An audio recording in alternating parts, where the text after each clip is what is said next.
Hey! Hi! Every fucking time. It's great. Every time. It's great because it She gets you just- so mad. It does get me mad because she's quiet for hours. And the minute we start talking as if not to each other, that's when she just all of a sudden knows, hey, let me pipe up. Get a little airtime. Get a little airtime. Rhea and her airtime. Yeah, that's just what she's looking for. So, But it's Mike. it's and- Mare. And we are I Don't Want to Watch That. The website is don'twanttowatchthat.com. And you can find us on Twitter and Instagram at Don't Want to Watch. The O in Don't on Twitter is a 0 because fuck that guy. I've tweeted him several times already. He has Nothing? not gotten back to me. Nothing. No, it's shocking that a 5-year-old dormant account that has never tweeted once is not replying to my tweets for him to give up his handle. It's shocking to me. Just keep at it. Keep making it a thing because maybe he'll eventually get back. Oh, maybe. Maybe. Yes, maybe. That's never going to happen. Maybe, baby. That'll never, ever happen. But that's cool. We'll have our little pipe dreams over here. So it is a Real Housewives of New York episode. We're going through episodes 5 and 6 from season 4. And yeah, we got new castmates this season. Ramona's on a crazy ego trip. Who knows what the fuck's going on here? Ramona. She is out of control. Completely out of control. She is out of control. And yeah, she's got a hype man now. I'm here hyping for her it. up. Oh yeah, I don't Sonia? I don't know if I am. I'll be honest. It's just anything Ramona does. Listen, I'm gonna say this. I know that she's a Trump supporter. I know she's fucking awful. I know she really, like, her behavior, a lot of it is very unacceptable. But I love her. Okay? I love her. I don't know what else to say. That's okay. I don't know what it is about her. She's so fucked up. Maybe it's just because she's you know what it is? She's just entertaining to watch. She is, always fucking delivers. Maybe that's what it is. I don't know. Some of it's getting a little cringeworthy to me. Oh, well, this season, buckle up, baby. Like, because I think that this season, maybe, I would imagine she has a come down to earth moment in the span of the show. And I think this season she is in full on fucking head the size of a Thanksgiving parade float fucking mode. Well, did you notice she's still with Mario? Yes. So that's going to be her knockdown to reality moment when the whole Mario shit fell? Maybe. Because we had talked I don't about want to that. give too much away, but yeah. No, but we talked about that on previous seasons, how that's they're not a thing anymore. And it's a shock because usually relationships that have odd milestones like 17-year vow renewals, last the test of time. So, yeah, Mario, fuck, fake old Gary. But anyway, let's dive into this fucking episode because it's actually in the middle of the workday and I'm supposed to be working from home. So Here we are. But here we are. We watched it last night because we're old. We were tired. We were too tired to talk I about was it. sleepy. Yeah. I wanted to go to bed. So, here we are, episode 5, season 4. And we start off with Kelly, Luann, Jill, and Sonia. And Jill is back from her trip down under. Oh, that was a good accent. Down under. Well, I've been working on it because of our boys' recaps and the Australian guy there. So, You're an idiot. I spent half the episodes there doing fucking accents. But, yeah, so she's back from Australia. She's a new person. That's right. No She's more gossip not- for Jill. Not involved Nope. with drama Shying or away. gossip. She is completely done with that stuff, and she is walking a straight and narrow path. But let's get right into how Ramona behaved at that fucking party. Because it was terrible. She can still gossip about Ramona. Yeah, that Come doesn't on. Yeah, that's just getting news. Like, that's not, yeah. That's not And anything really. I love how they're still fucking on Quag.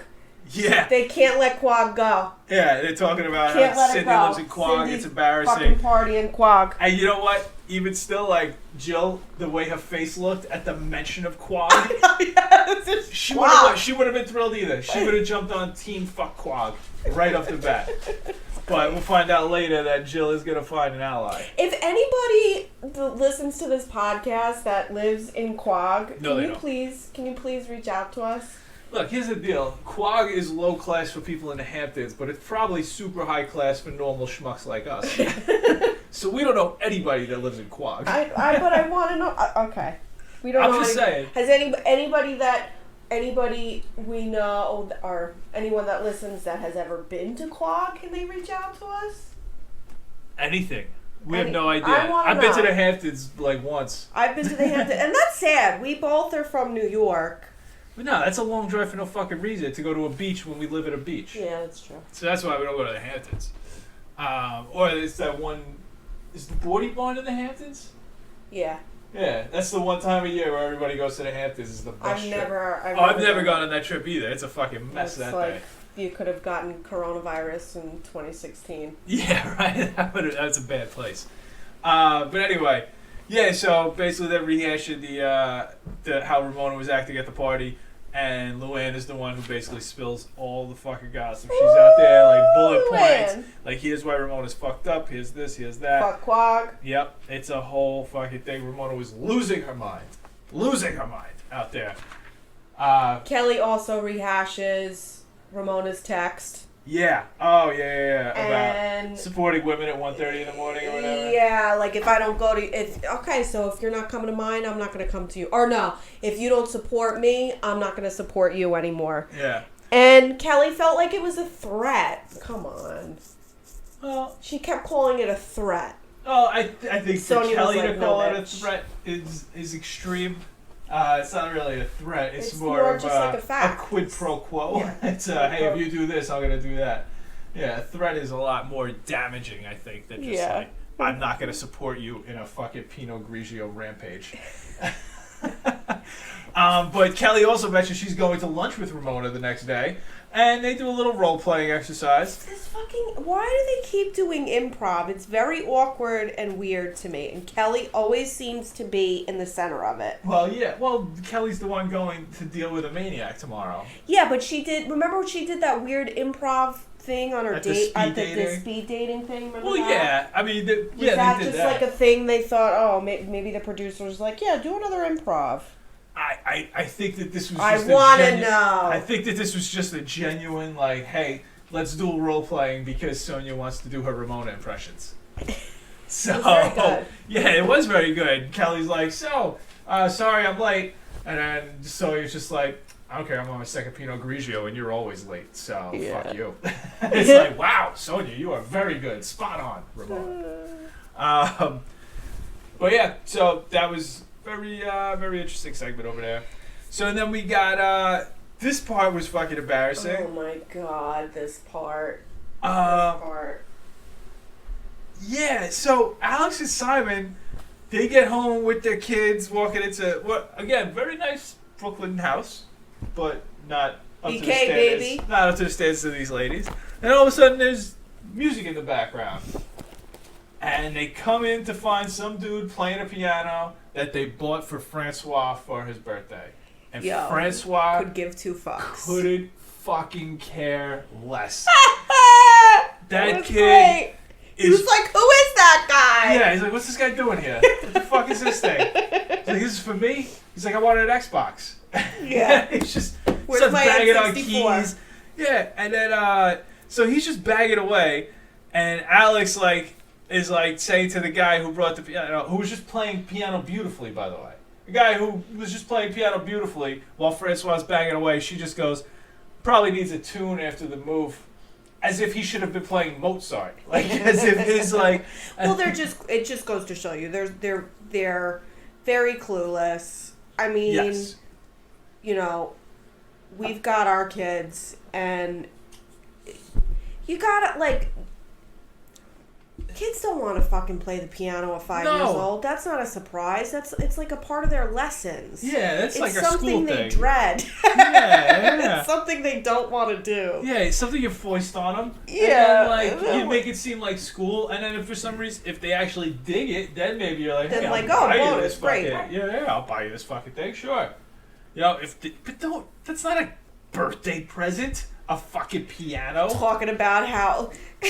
he can't put his fingerprints on it. Yeah, you're not allowed to touch it. Like no smudges. Yeah, that's exactly what a 5-year-old wants. And how it matches the decor is in the an home. antique that matches the drapes. Yeah. I don't know. They're just I cringe at them being parents, and I don't like to judge parents a lot of the time. Like, you know, that's your gig. Yeah. You do your own thing. You raise your kids how you want to raise them. Watching them though, it's hard. It's so uncomfortable to watch them with their kids. Because they want them to be the high society that they're not, but it's like, yo, those kids don't want to be it either. Like, they just don't. They want to be kids. They want to fucking finger paint and shit. Like, not fucking, you know, get their knuckles wrapped every time they hit a key wrong. Fuck that. So we're gonna go to Kelly and Sonia. They actually, Kelly brought reinforcements because she didn't want to face Sonia alone. I wouldn't either. Or Ramona alone. I wouldn't either. So it's kind of funny though, because Kelly went right on the offensive. Like, they were prepared for Ramona driving the truck on this conversation. Yeah. But as soon as Ramona sat down, Kelly's like, yo, here's the fucking deal. I got enough acquaintances. And this acquaintance I got good friends. I got acquaintances. And I don't need fake ones, so you can get on board or get out. And Ramona was like, you're right. I'm sorry that... And so Ramona just went right in and apologized right off the bat. Yeah. Apologized for the text. Yeah. Apologized for whatever. Yeah. And then all of a sudden they like cut to Sonia, and Sonia's like, I don't know why Cindy thought this was a bad idea. And I'm starting to agree.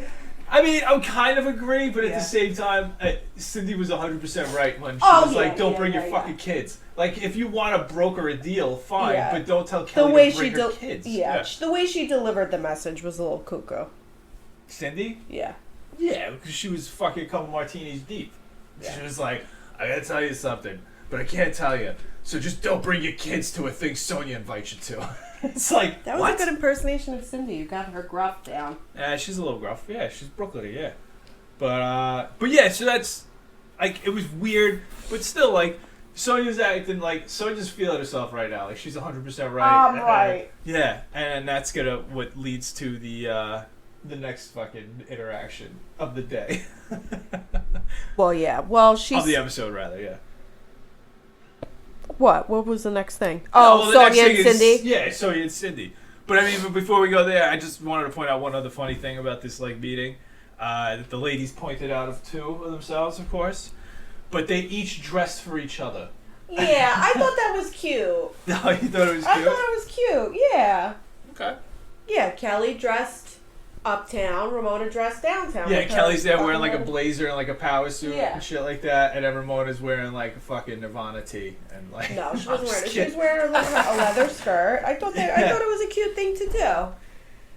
You don't dress for your friends? I dress for me. I mean, I dress for me too, but like. And it's sweatpants. Okay. All right, forget it. Sweatpants and an Andre the Giant t-shirt. You're the wrong person to ask. You're absolutely right. When it comes to fashion, yeah. Yes, it certainly is. But let's take a look at Cindy and Sonia. Yikes. Having themselves a little chat. This was fucked up. This was a fucking awkward and brutal the whole thing. Fucking meeting. Whole thing. Yeah. Tough watch on this one. So they kind of sit down and... Well, first of all... Yeah, well... Before they even sit down... You want to talk about Sonia's house man? Yes. Oh, I wrote that house boy. Is what she called it. And so this is really creepy. Like, this whole situation is creepy. With Sonia and yes. Her? Okay. Because she's got... This is an ongoing thing that never goes away, by the way. Okay. So and we find out later. We find out later what it is like, are they interns? Are they whatever? Right. And Sonia basically says later that, and I don't know if it was this episode or the next episode, but she says that she has wealthy friends who have children or friends or acquaintances that are looking for places to stay in New York, and in exchange for letting them stay there, they have to make my tea. And shit like that. And so, at the time that this aired, it probably seemed not normal, but understandable. Yeah, interns. Yeah, interns or assistants or whatever, or friends of friends or whatever you want to say. Like, I get that. I do. It's like a work program. Sure. It's like indentured servitude. Did you ever have an internship? Me? No, I went right into the military. Oh, yeah. But in the light of recent years, with certain rumors about Sonya swirling, this looks creepy as shit right now. Yeah, it's very questionable. And if you're not familiar with any of those rumors, you could just... I'm not going to go into that rabbit hole. You can look on Dumas on Instagram. They have some stuff. Sometimes it's not really. They haven't really been talking Nothing about really it substantiated, lately. but it's all just rumors. Mm-hmm. But there's also another one on. They're blind gossip items on NT, and NT is an entertainment lawyer who is anonymous, but he works in the industry. And my man or woman. Man or woman, or they. Could be anything. They put out blind gossip items, and one of the blind gossip items was about Sonya. They didn't name Sonya. It could be a real housewife from New York.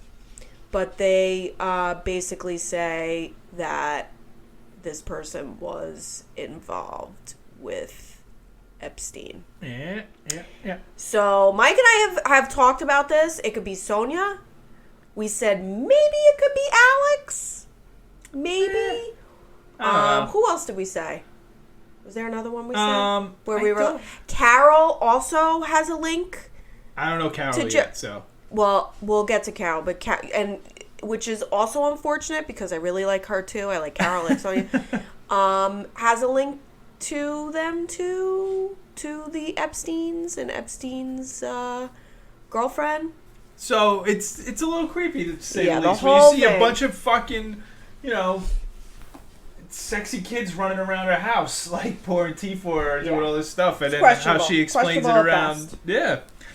And I think a lot of that gossip is like fueled by there are some real legitimate articles of them rubbing shoulders and such. Yeah. So I think Sonya worked for Trump. She worked in one of his hotels. Maybe that's how she met her husband.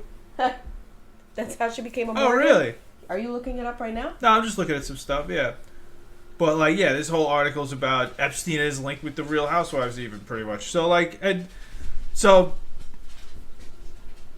creepy, it's weird, it's questionable. Yep, and then knowing that this aired in the time frame of this all happening at its probably peak, and with her with a bunch of dudes running around the house that are, young hotties or whatever you want to call them, from a friend who just, they need a place to stay, like a fucking work release thing or whatever. Yeah, it's a little creepy. Do you think she could have known what was going on and she was just... Let's just say that it is Sonya, that she's just housing these people, these kids? I don't think she had any idea of any extent of what was going on. I agree. Okay, and so let's move on. I'm glad we established that. Let's move on. Let's keep that in mind. Yeah, she's not... Sonya doesn't know. Yeah, Sonya is not implicated in the Epstein stuff. No. Let's just keep that. Yes. Because it ruins... it ruins Sonya. So right off the bat though, Cindy's like, this dude's hot. I'm gonna start you're a dancer? Let me start. God. And so Cindy's like dancing with the dude. Which I didn't think was like that. I didn't think it was that bad either. Yeah. And then it cuts to Sonya being like, I want to go to her house and dance with the help. But he's not help, kinda. He's a friend's kid or an associate or an acquaintance. Or is he your fuckboy? Are you fucking him? I guarantee that's the case. I would bet money that was the case.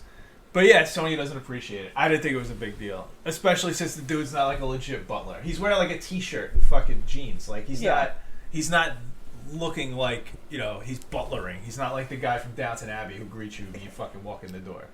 Also one of our other favorite shows. Yeah. Downton Abbey. But this is the part that was weird. Cindy swears up and down that she didn't tell Kelly about any of that stuff. What stuff? Like she didn't mention Ramona's name. Oh. She swears up and down. But she did. totally did, yes. Oh, she absolutely did. She probably forgot. Because she was hammered. Yeah, she probably forgot. Yeah. Yeah, and so Cindy's just like, yo, all I did was tell her not to bring her kids. That's all I told her. Nothing more, nothing less. Right. Like, but even though she totally told her more. And then Sonia starts lecturing her. Yeah, well, she basically, the big takeaway, she was like, I can't tell you shit. Cindy thinks it's bullshit. This is literally what my notes were. Sonia is like, I can't tell you shit. Cindy thinks it's bullshit. Quag. I heard Sonia lectures her about the pecking order and talking behind people's backs, and how if Ramona Singer is coming to a fucking party, you better give her have that Pinot Grigio. You better have a handful. What do of you think about Pinot. that? I think it's bullshit. I think it's also even more bullshit because, well, here's the question: did Ramona ever get Pinot at that fucking party? She had to have, right? Yeah. Oh yeah, she had it. Yes. She had to. She just didn't have it out right away. Exactly. It just took like maybe 20 minutes. Like, you serious? Like, that's... Like, you can't wait 20 minutes for... You go right up to the fucking birthday girl and you're like, where's the Pinot? Like, that's bullshit. So, Ramona got the Pinot. And aren't Ramona and Cindy... Now I'm just thinking about this. Because it's not like Cindy's, like, trying to impress Ramona, right? Weren't they friends? They were friends beforehand. Right, Yeah, that's what right. Sonia was saying. Is like, Ramona brought you in. You got to realize there's a fucking pecking order here. Like, girl. And Ramona's she was like, Ramona's a star. And I was like, bleh. I was like, come on, you guys think you are the fucking hottest shit in New York right now. And at the time they probably were, but still, like, you can't act like it. Like, you know what I mean? Like, yeah. When you break it all down, you're barely scraping by your fucking house that your husband left you, and you got dog shit in your backyard. It gets better. And you throw in lame parties that people are critiquing that we'll talk about here. Yeah. But anyway, Cindy wasn't having any of it, and I respect the shit out of Cindy for it. Yeah, I like Cindy. I think me Cindy's too. a little bit of a bitter Betty, and I don't think she's out of her league. Yeah, she doesn't really mesh with the women. But I like Cindy. I forgot how much I actually did like Cindy. Yeah, she's very neurotic. Yeah, she's very, very anxious and neurotic. Yes, which is very relatable in many ways. Of course.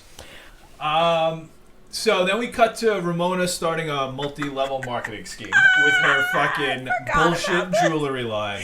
I forgot about it. It's so fucked up. This is embarrassing on so many levels, I feel. Yo, Ramona's a trailblazer, okay? Ramona, she was doing Lil Laurel before. Yes, that's what I'm thinking of. I'm thinking about all those people that you see, and you go on Reddit and you read like the anti-MLM fucking subreddit. It's hilarious.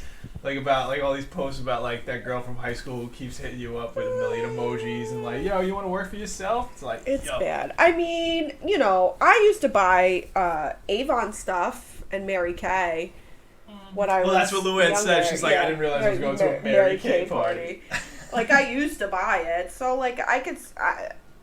I mean, I get it. God bless Ramona. I do get it, but and there is a need for these things. But with jewelry, first of all, shitty jewelry, like that's. Come on. Oh, Mike, you're not a fan of True Faith jewelry? No, I'm good. I don't need a bunch of crosses. Luann was throwing shade. Luann was so shady that entire party. She's like quizzing Ramona on her wine. She thinks she starts to, oh good, you graduated from all the crosses. Yeah, because you can only wear so many crosses in your jewelry. Yeah. It was great. Oh man, I thought it was great. But yeah, Luann starts breaking her down on the wine because they're also serving Ramona wine at this high class gathering. Ramona wasn't having it though. No, Ramona was pissed. It was very funny. But then they talk about Cindy's brother and that whole fucking meetup, and Luann was like, "I told you to say something. I didn't tell you to say something there in front of his family. Yes, in front of his family. You fucking lunatic." But yeah, it was great. So then we got, excuse me. Cindy Kelly and Cindy take a walk in the park. Yep. Cindy rehashes her talk with Sonia. And Kelly can't believe any of that shit. Yeah, she can't believe it. Yeah. They run into Jill, and then they start talking about the pecking order and stuff. And I could see like a little, I don't know. It's almost like a groups. Teams are forming. Yeah, teams are forming. And they continue to form. Yeah, I'm sure they do. But when Cindy relays the pecking order conversation with Sonia to Jill and Kelly.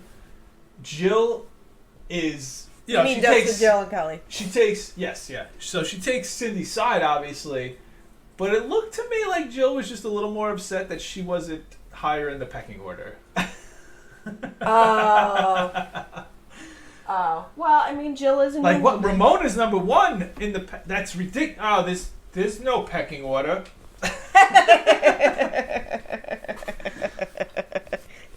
You know what I mean? Like, yeah. If somebody told you that there was a pecking order in your group of friends, and you were like in the middle of the pack, wouldn't you be like, no, hey, there's no pecking order. I know my place. Oh yeah. Number 1, baby. Yeah, exactly. So when somebody tells you you're like 4, it hurts. So. Well, what if your friends did that to you? I would just be happy to be included. Oh, you're so cute. So then we move on from that, and Sonia is sluttily throwing out the first pitch of some FDNY softball game. Oh, yeah, that little clip was like... very random and gratuitous. Yeah. Yeah, it was just to show Sonia is a sex pot. She's having sex all the time. Well, there's a whole lot of Sonia's ass in these 2 episodes. Yeah. Let's be honest. Yeah. Because this part, you definitely saw a bunch of Sonia's ass. And then next episode... Nice. Well, that's good for her. Yeah, no, I'm not saying... You don't want to see her hiney? I am not saying that I didn't appreciate seeing Sonia's ass, but I just wasn't expecting it. And the next episode, she just forgets to wear, like, her pants, and her ass is out. So, yeah. But, yeah, she's throwing out the first pitch just like she was throwing herself at every firefighter there. And then we go to... No shade. And then we go to Sonia's, where she's out of her outfit and she's cooking in the kitchen, baby. Yeah, she's cooking toaster oven cuisine. This is an ongoing fucking thing. The shtick, it never ends. Well, so I'll just tell you that right now. Okay. This is an ongoing This bit. is the first time we've seen it though. Like I remember her mentioning it, so this is the first time we've actually seen it in action. And much like Luann, I was shocked at the state of her toaster oven. Because when I heard her mention it looked like ours. Yeah, it looked worse than ours. Like it didn't even have ours is an air fryer. Yeah. It's like, you know, it's got other shit going on. Soyuz toaster oven looked like the toaster oven my mom had growing up, and she even says it's like 20 years old. And she's about to cook like fish and asparagus and like all these things. Use the regular fucking oven. It was great. How do you not just use the regular fucking oven? She was talking about all the parties she's had of like serving Winston Churchill. Oh my god! Like, yeah. Oh, not Winston Churchill. No, obviously the not. Churchills. But like people for like dignitaries from out of state, she's like, oh yes, I cooked their tilapia in this toaster oven right here. Yeah, you ain't serving tilapia to dignitaries. Yeah, that's right. Tilapia is a low class fish. Yeah. Though it's very good. I do like tilapia. A nice tilapia, blackened. Woo! But I thought it was funny because she's like, I'm nervous because the Countess is here. And she was right to be because the Countess shit all over her in the confessions. The whole thing. Yes. But I also noticed that she had a very small, old-style television in her kitchen, just indicating how long ago 10 years was, really. Oh, yeah. Like an old box TV. Yeah. Like maybe like a 12-inch that you would see. Like my grandmother had that TV in her kitchen. So, yeah. Do people still have TVs in their kitchen? I mean, of course, but the TVs are like fucking kitchen. LEDs in the refrigerator now or whatever. I don't have a TV in my kitchen. Are you implying something? No. That was just like a legitimate just statement. Do people? Yeah. Like, do you still watch TV in your kitchen? Like I'm trying to think of. I knew my cousin had a TV in his kitchen growing up, and I thought it was the coolest fucking thing. I don't know, it just seems like gratuitous. I mean, like, yeah, if you're gonna spend like a day cooking, you know what I mean? Though, like, if instead of listening to a podcast or NPR or like, you know, throw on the TV. Like, if I wanted to spend like, you know, a day cooking sauce or something like that, you know, you gotta keep stirring it, all that shit, keep bouncing around. You need that TV to stir your sauce. I'm just saying, like, football games are on, you know, whatever. Okay, all right, let's move on. Yes, let's. All right, so Jill goes to Brooklyn to see Alex. This was kind of hard to watch. Yeah. I mean, it wasn't hard to watch. I felt like... Well, they split up some segments here, too.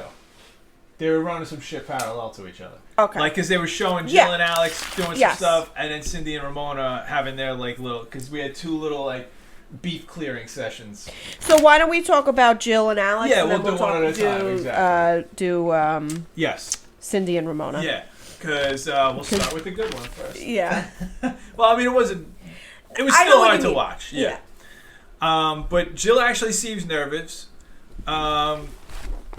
And I wrote down that Alex seems to have dug in a little bit too far and a little bit too hard. Yeah, I mean, this whole thing needs to be done now. It's like, Alex is really the worst. I felt like Jill was mad genuine with her apology. Yep. Like, I felt it was so... I felt it was so heartfelt. And Alex was just like, nah. I thought the one legitimate beef Alex had was when Jill put in the papers that her husband was drinking too much. Oh, that's right. But I thought Alex latching onto the kids stuff was bullshit because I thought it was just like good-hearted kids. Yeah. Like, yo, those kids are wild. Like it wasn't like I say that as a sign of respect. Like, you know what I mean? Like, these kids are fucking wild. You know? Yeah. Like, but I think Alex took that the wrong way, and that's what the real crux of her issue has been. I mean, Alex says that she's going to be cautious about becoming friends with Jill again. I mean, but surface level it looks like it's relentless. Surface level it looks like they're on a good path. I mean, how could they not be? They wrote down their negative feelings and took them to the barbecue and burned them in Brooklyn. Oh, I thought that was cute. They were doing some witch shit. Yeah, they couldn't get the matches to light though. It was hilarious. I was wondering where Simon's blow up pool was.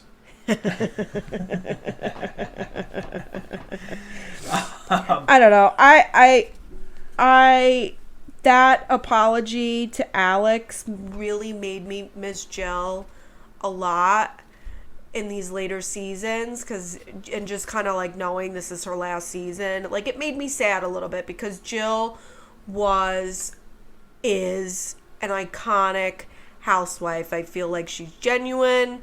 I feel like she really, she does want to gossip, but who doesn't? Yeah, of course. But like, I feel like she really was humbled by her fight with Bethany. Yes. And I do think that this is a Jill 2.0. That's exactly what I was saying. Was gonna say is that I think she was at like in season 2, season 3. Where like Ramona and Sonia are now, like with the big head going a little crazy, getting a little aggressive with like the press clippings and shit like that, and it got a little bit to her head. She lost a dear friend over being too fucking aggressive, and I think now she's chilled out and a little bit more sincere, and ready to grow a little bit. Yeah.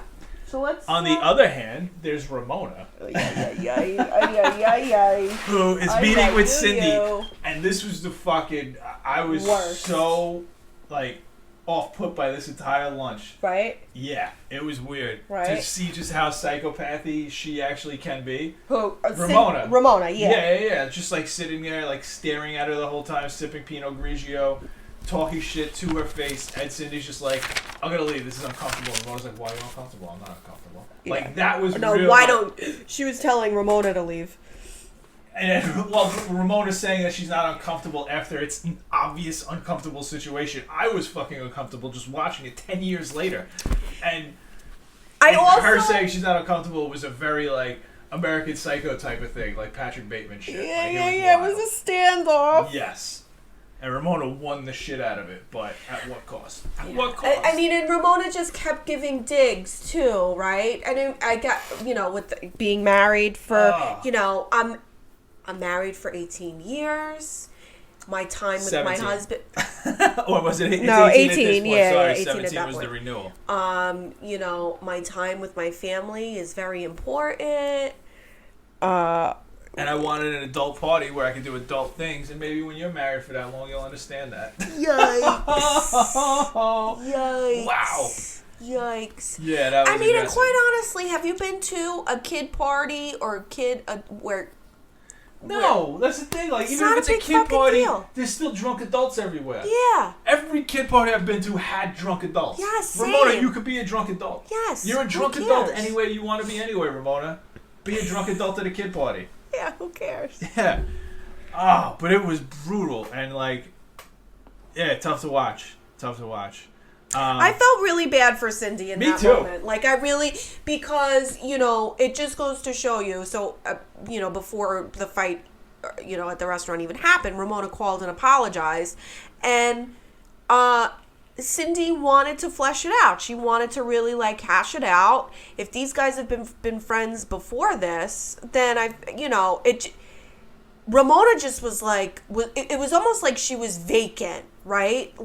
She was saying things that the old Ramona would say, but in a way that was so bizarre and vacant, like an alien snatched her body or something. Yeah, no. It was very weird. Anything. Yeah, it was very bizarre. Very bizarre. Yeah, very, somebody very who flies off the handle so much, she was completely unemotional at this entire exchange. Maybe she hadn't drank enough Pinot Grigio. Or maybe, I don't know. But that's that. That's the app. So let's winners and losers real quick. So the winner of this episode was, I thought, Sonia for pulling off the toaster lunch in front of Luann. So that was good for her. And the loser was Francois for getting a piano for his birthday. Who's my winner?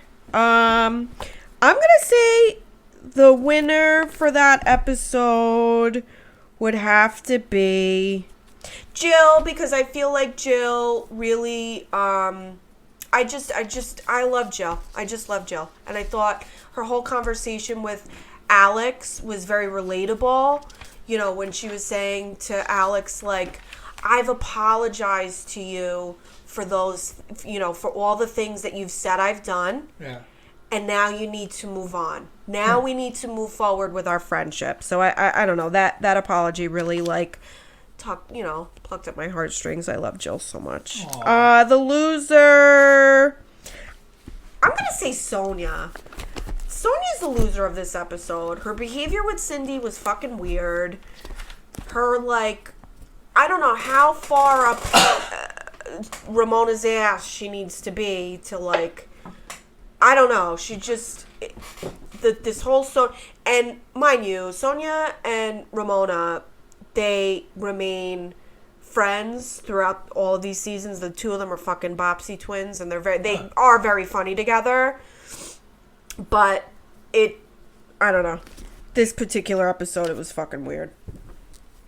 Well, I'll deal with them later. Don't worry. I will deal with them later. So let's dive right into episode 6, and we start off there with Ramona's at a photo shoot because God knows she's so photogenic, and it's because she wants her face on her product lines. I think you're drinking wines with Ramona's face on it, have her True Renewal skincare with Ramona's face on it. God help us. And I don't know about you, but nothing puts me at ease when I'm putting on some face cream as much as looking at Ramona with her giant fucking bug eyes on the bottle. Can you imagine every morning? Just so tense and her type, her looking, trying to relax, is. I feel like one snap of tension would just set the entire thing in motion. It would just fly into the fucking atmosphere. Yeah, the photos were terrible too. She just didn't want to be there and take those photos, but she did it. Her assistant's killing it, I think. In terms of how to deal with Ramona and being on her good side and how to almost placate her and oh, this was good, oh yeah, a little bit more, and then if I was to work, now that I think about it, just to put myself in the assistant's shoes, I'd probably be a good assistant to Ramona too, because I get her. I understand her in many ways. Okay. Then we go to Cindy's, and Jill is there, and it's a fucking madhouse. There's kids everywhere. But luckily Cindy has a There's not kids everywhere. Well, there's help everywhere. Yes, and two My kids. God. Yeah. I mean, you'd think this woman was the fucking Queen of Sheba with the amount of people that are fucking working for her. I get it. She's got a very popular salon, not salon. Well, yeah, I guess. Yeah. Spas, excuse me, I couldn't find the word. But it's a little excessive. Well, like, I don't know if some of those were business people or if everybody was just running her household. Because if that was the entire crew that just runs her household, super fucking excessive. Yeah. But if maybe she's got like some business people that were there to talk about something else, but it seems like it was all people to run the house, and it seemed way too many. Yeah, Jill Shade, fucking shading Cindy was great too. She's like, so you not getting a lot of sleep because of the kids and stuff? She's like, oh, well, I hear them, the helpers get up and get them. Must be nice. Must be nice. Oh wow. Okay then. Must be nice. Yeah. But then they start talking about Ramona and how crazy that little lunch was with Psycho Ramona Eyes. Yeah. And sure enough, it was crazy. But it looks like Jill and Cindy are gonna form a bond over. Yeah. Beefing with Ramona because Jill's like, I've never met anybody who wants to go toe to toe with us, so this is gonna be interesting. Yeah. Even Jill's like, I love it. She goes, I love it. Yeah, as if Jill didn't go toe to toe with her for like years. Yeah. So and then we're at Sonia's and she's got like a designer there. Because Chris March, shout out to, well, he died, but Chris March. He was, here's some fun facts about Chris March. Okay. Chris March was on Project. The first fact was not fun, by the way. Oh, about him dying? I know.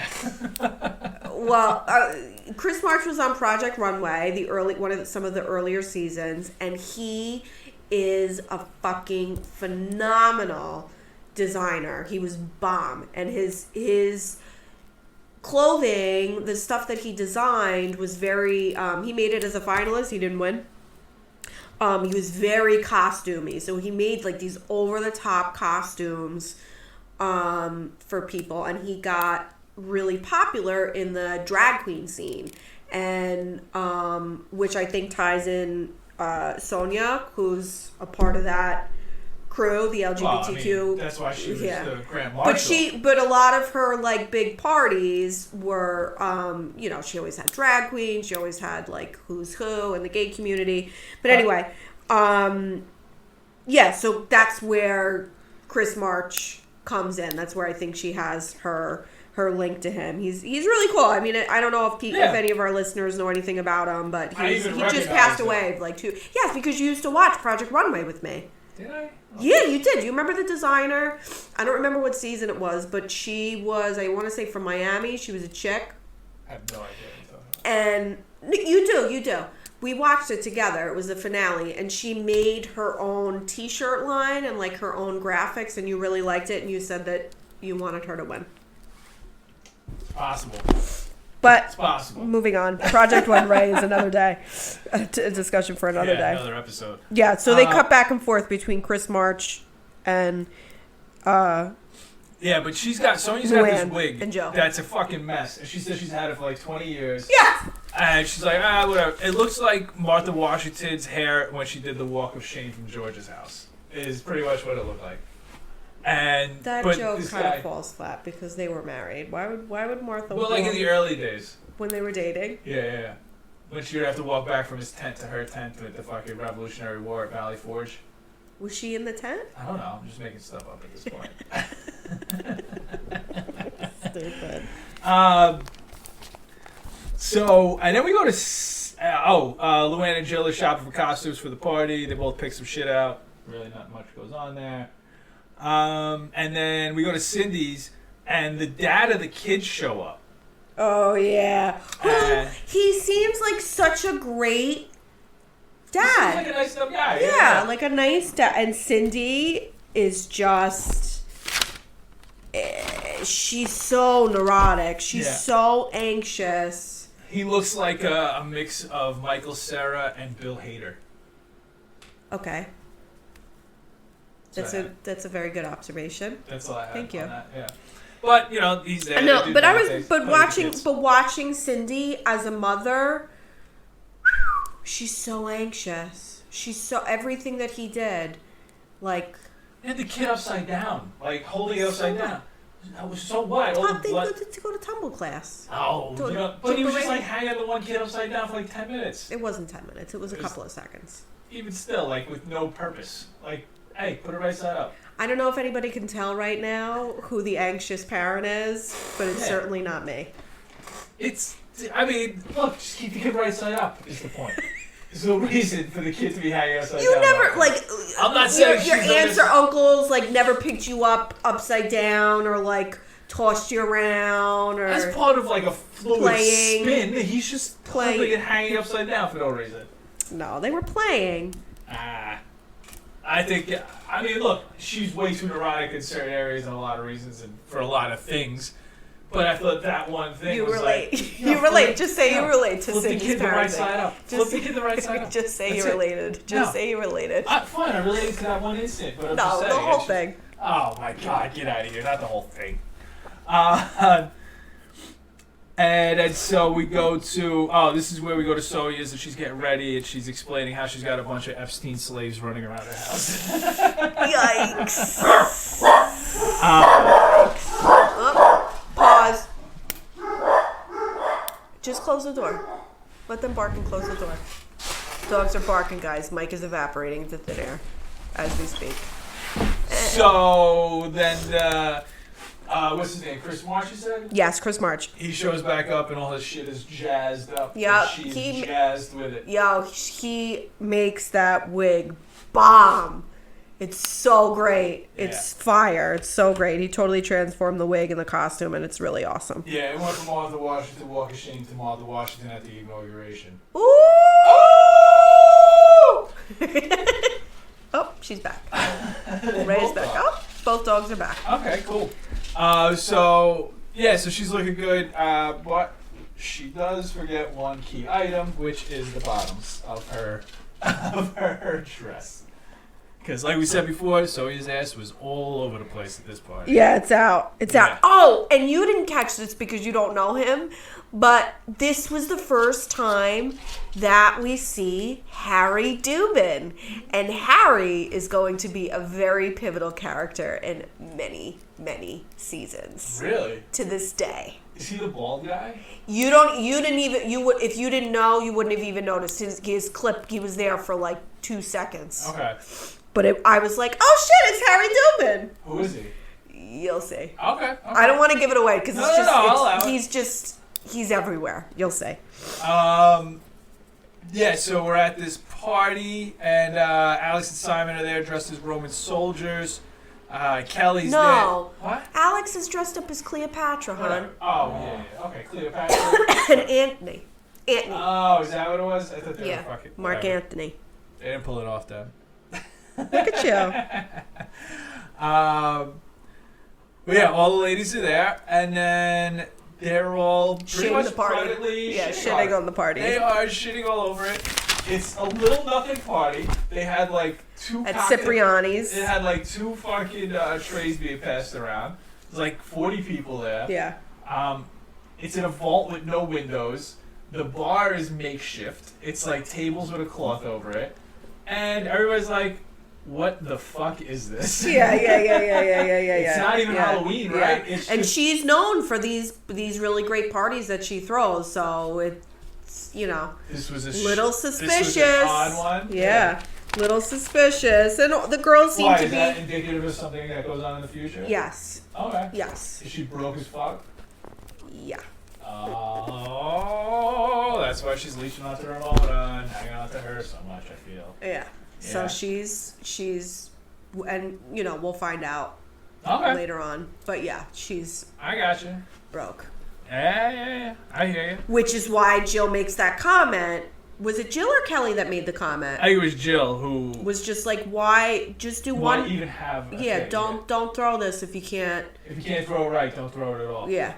Have one big event. She's known for all these big, great parties. But anyway. Kelly goes shoe shopping for her birthday. Nobody cares about her Manolo Blahniks. Manolo Blahniks, yeah. Yeah, nobody cares about her collection. Oh, the kids want them. No. I got my first pair when I was 21. Yeah, who cares? They don't get them. Good for you. Though they were cute shoes. Yeah, I'm sure they were.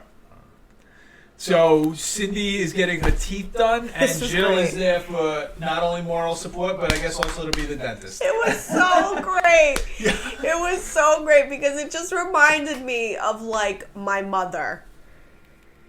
Like Jill just took over. Cindy just like let her do it. told the dentist or the whatever he was. What is the it? Oral surgeon. Oral surgeon. Yeah. What needed to be done. And the guy's like, I don't really think. And she's like, no, trust me. No, this is what you need to do. Way. Oh, when she was talking about how everybody in her family is medical, we don't have any licenses. Yeah, just everybody knows enough. We know enough. Yeah. That was ridiculous. That was great. That was it was great. It was great. It was great. It was Everybody's great. medical in a way. Yeah, but we don't have a license. So let's see. Now we're at Ramona's wine launch. Yes. And this is this is where it gets a little dicey in this episode. Well, yeah, things really pick up, huh? So the bride from earlier in the season, where they were at that wedding in with the Hamptons, Alex and Simon, shows up and goes up to Ramona. She's like, "Hey, I just wanted to let you know that at my wedding, Jill came over and was like, why the fuck are Alex and Simon here? And also, who are you better friends with?" Or like talking about like Ramona and her friendship. And well, the beef was Jill was with another person who they bleeped out. That person, I guess, was drunk. Okay, yes. And basically, this is from Jill's standpoint. Yes, Jill's standpoint was slightly different, which we will learn later, yeah. But from what the bride said was that Jill bit her head off over inviting Simon and Alex and said that, what did she say? Why are you even friends with Ramona anyway? No. No, she was questioning how close they were. She was like, how close are you really with Ramona? Right. Like, you know, and all this other stuff. But according to Jill later on, it was the drunk friend who was saying that shit, and Jill was trying to get her out of there. I believe Jill. I believe Jill, too. It could have been a combination when it comes to the Ramona stuff, maybe I think Jill was asking the Alex and Simon questions, though, at the time. I can see that because of how shocked she was that they showed up. And also, if you think about the way that Jill asks questions, she's like, she grills people. She is very direct. Yeah, like if you remember at Cindy's, the art show. Art thing. Yeah, when she was asking about the baby daddy and just like running off questions. Like rapid fire. So it could be, it's a combination, I think, of the two. Yeah. And then while that's simmering, Luann's like, so tell me more about your grapes. She wants to know about this wine, baby. And then Ramona's like, yo, she fucking dates a count, thinks she's the queen of etiquette. Now she's dating a French guy. She thinks she's the queen of wine. She's like, fuck you. I just know wine works because I'm drunk all the time. That's all she's looking for. And then Ramona pulls Jill aside and then brings up the bride's comments. And then Jill was like, that's not the way it went down. Yeah, let's get the fucking bride over here. Yeah. And then Ramona's like, no, I just want to yell at you. Yeah.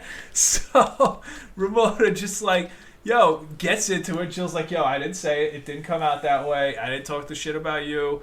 And then she's just like, and then all of a sudden, you don't see it too much, Jill loses her cool. And there's a couple of curse words thrown about, and it starts getting bleeped out, and oh boy, Jill's like, I'm out, fuck you. Just because you say it doesn't make it true. That line fucking was so great when she said that to Ramona. Just because you say it doesn't make it true. And this is awesome, because Jill goes to leave.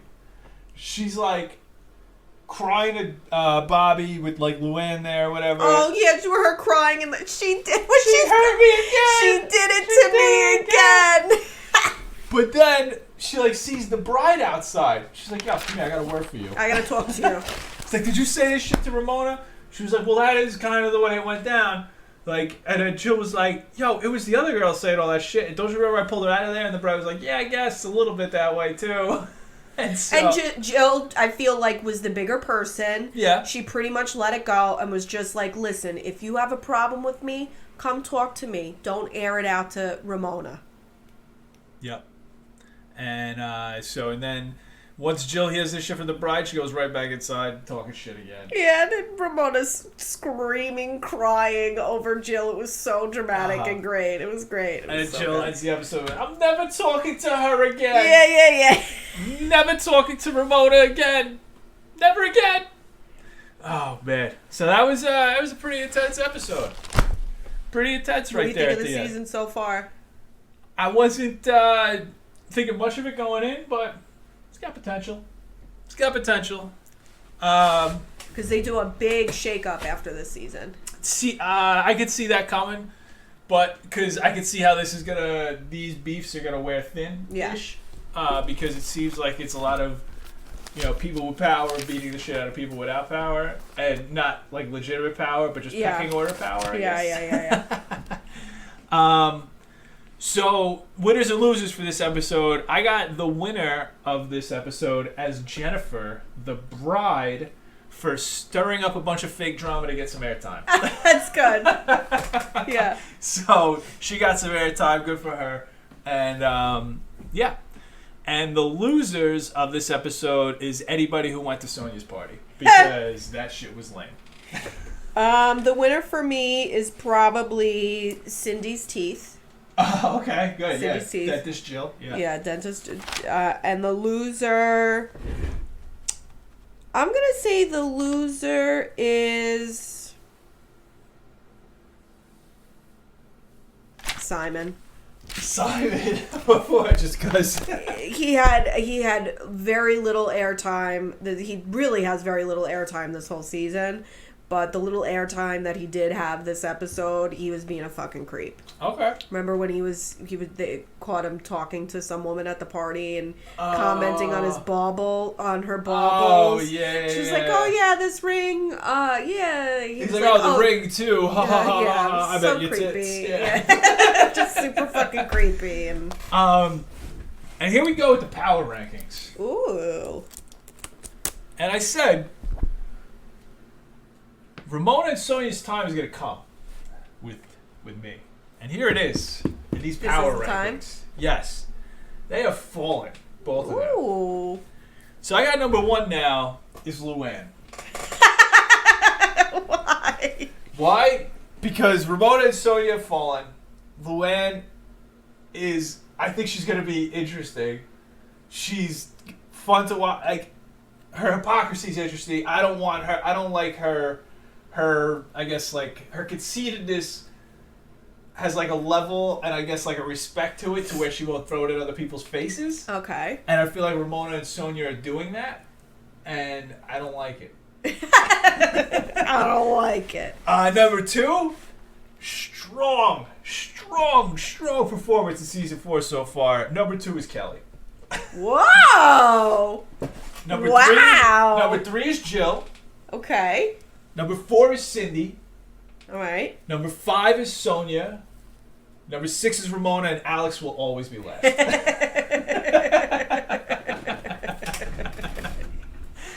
I feel like something had to happen with Ramona and Sonya because they were just... These 2 episodes, they were fucking smelling their own farts. They thought they were the hottest shit in the fucking world. And both of them have significant flaws. So do not tout yourself as the hottest shit in the world. Yeah. When your flaws are that abundant. Yo, Cindy's probably got more money than fucking Sonya. She's going to sit there and fucking talk shit like that. I would imagine Cindy's got more money than Ramona, maybe. Yeah, maybe. So who the let's look how much money Cindy has. Let's look it up right. Let's look it up right now. What's her last name? I don't even fucking know. I don't remember either. Cindy Bar Shop. Okay. Net worth $6 million. Not bad. Wow. Well, I mean, we're also talking 10 years ago. So 10 years ago, like Ramona right now is 18 million. So, but like 10 years ago, I would imagine Cindy's was probably is hanging out at that amount for a while. I don't know. Now I'm just guessing. Let's look up Sonya's net worth. Yes. Sonya. Yep. 8 million. Loser. $8 million. All right. Okay, now because we're doing it, I gotta look up Luann. Just to see. Luann, I think, is broke. You think so? I don't think she's... No, 25 million. Oh, wow. Yeah. Why? Probably because the music. Oh. I would bet the music is it because Yeah. once you get like the rights and shit like that, you know, being in like a music, like, you know what I'm saying? Yeah. I read a thing the other day that Sting gets $2,000 a day from P. Diddy because he never asked him for the Every Breath You Take fucking sample. Shit, really? You know what I mean? So music and shit like that with Luann, even though she's creating trash, she's creating something that can still be resold and licensed and stuff like that. So, and she's also written the books, which I imagine she gets a bulk of the profits for. So, Alex, you want to know what her net worth is now? $12. No, it's pretty good. It's $2 million. Jump chains. Yeah, it's nothing. $2 million. Yeah. Like, that's her net worth. $2 million, like. That's her net worth. Well, yeah, I'm scoffing at $2 million. Fuck me. Wait. Jill. Let's and then we'll go. Jill's net worth. Okay. Jill's net worth. Jill Zarin, because I think she does well for herself too. I would imagine. Yeah. With the fabric store. Yeah, you ready? You want to know? 32. 35 million. Yeah, Jill That's Zarin our don't girl. need that shit. She don't need this shit no more. She makes that paper. Yeah, she's up to number 1. Fuck everything. We love you, It's now Jill Luann Kelly. Yeah. All right. Yo, thank you for checking it out. And we'll be back shortly with the next couple of episodes of Real Housewives of New York. This is Mike. And also Salt Lake City. We're I mean, we're still continuing those weeklies, stuff like that. Yeah. Duh, this is probably going to air later. All right. That's it. Yeah, don'twantowatchthat.com, Twitter and Instagram at don'twantowatch. The O in don't on Twitter is a 0. Fuck that guy. And thanks for checking us out. Bye.